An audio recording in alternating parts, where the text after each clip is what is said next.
Hello everyone and welcome back to my YouTube channel. Today I am making another rainbow card using elements from Tailored Expressions. So first of all, this one is going to be really colorful and therefore I'm using the stencil called Make A Rainbow, and it's a really handy stencil. So you have two parts and you have also those inlay pieces for each arch.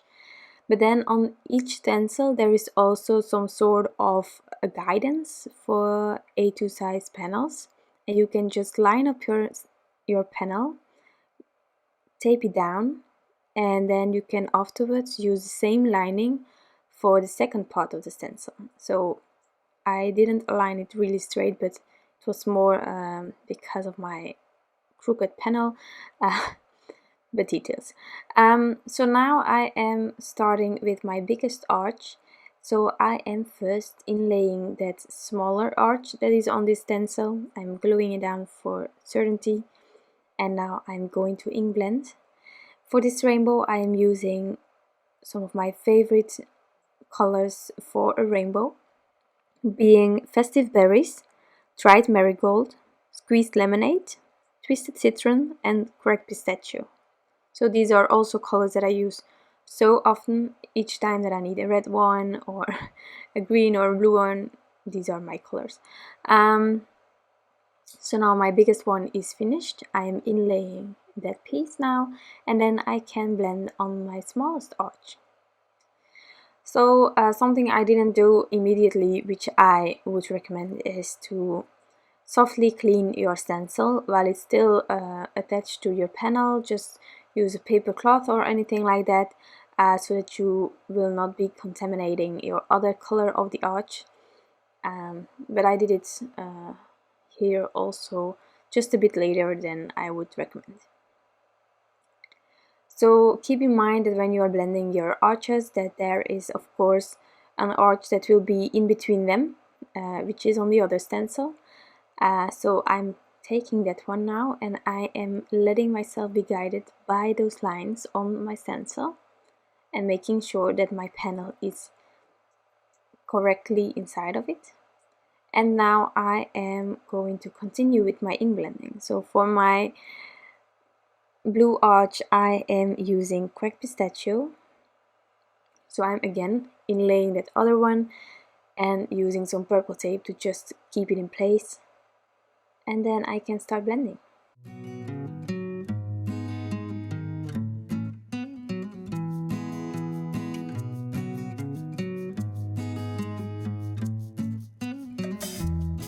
Taking out that inlay piece and putting the other one on top of my blue arch.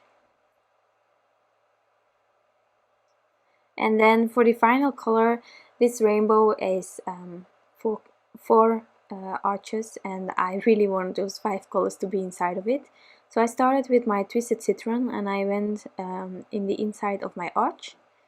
And now I'm taking that Dried Marigold and I'm blending on the outside of the arch.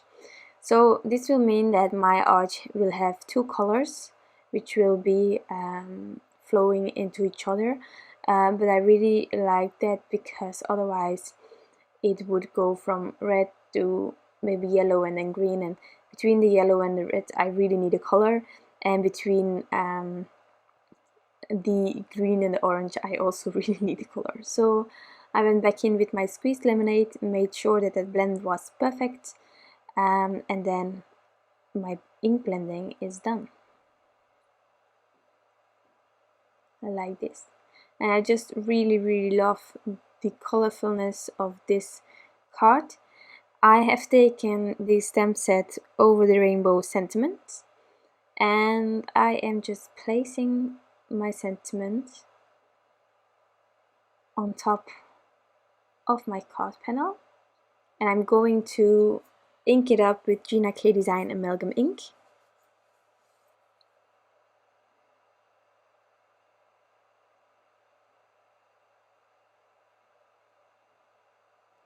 So I bought the kit as I said before, but really with all these elements you can make such colorful cards without a lot of extras on top of it, but just really simple, amazing, lovely cards, and I really love it. It brightens up your day. So I've stamped out my sentiment, and now I'm going to play a bit with the items from the Over the Rainbow stamp set. There are some crosses, there are some dots, there are yeah, all sort of things where you can smug up your rainbow with, which I really like. And I'm going to do some stamping using my distress ink. So you all probably know that distress inks aren't the perfect inks to really stamp things out with, so I'm stamping it multiple times to get some sort of a crisp image, but it's quite rough to get that one going. I must admit, it's also a really rustic look. You will see that with this one, because yeah, it's just not really an ink that you need to use for stamping. But I didn't mind in my design, and the fact that these elements don't really completely overlap with the arches. I wasn't bothered by maybe a bit of rustic stamping, but just if you are, keep that in mind. With distress oxide inks you could definitely get a crisp image, but I really like the vibrance of distress inks. I use them often lately to ink blend as well. They are less forgiving, but in the end you will get there as well with these. And yeah, I just really wanted to use the same colors on the details for each arch.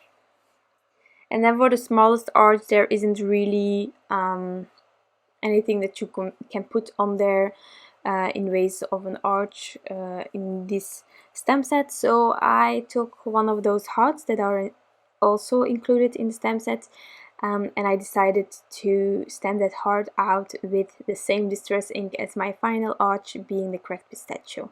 And that one also took me a while to get a great image going, but it turned out fine, and I am actually really happy with this card, and each time I look at it I get that smile back on my face, and that's what it's all about. So here I am scoring my card base, and I am going to adhere my panel using some permanent Pritt adhesive roller.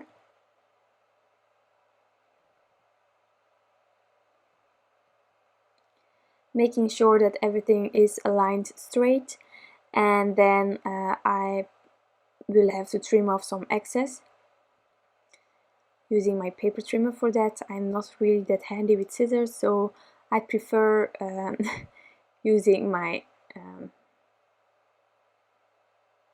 my helping tools that I got at my desk. So trimming it off, and now I am going to add some glossy accents to that heart. It's not always that easy to get it everywhere, so I have a few items that can help me with that. Here I have some pins, and I just drag that glossy accents onto the spots where there is lacking. And then this card is also finished. So I really hope that you like this card design. Again, it's quite similar to my previous ones because it's with the same idea but executed differently. And yeah, I hope that you like this mini series so far. If you have any questions, please leave them down below, and I hope to see you next time. Bye!